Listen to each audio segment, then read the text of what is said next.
За тема на днешното видео избрах една по-практична тема и тази тема е свързана с един въпрос, който по някакъв път хората ми задават, и то е как могат да намерят достатъчно добър или подходящ камък за себе си.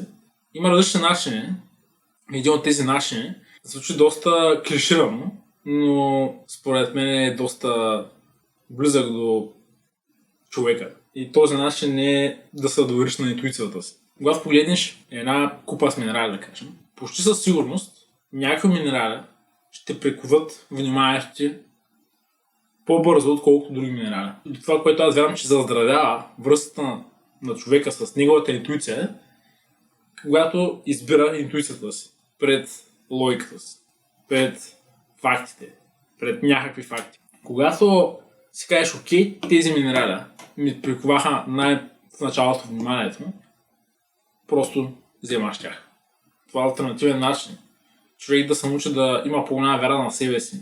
Имаш чувство, че връзката между тебе и между един такъв по-вътрешен висш аз, някакви системи го определят, става по-силна, по-здрава между вас, между тебе и между този висш аз твой.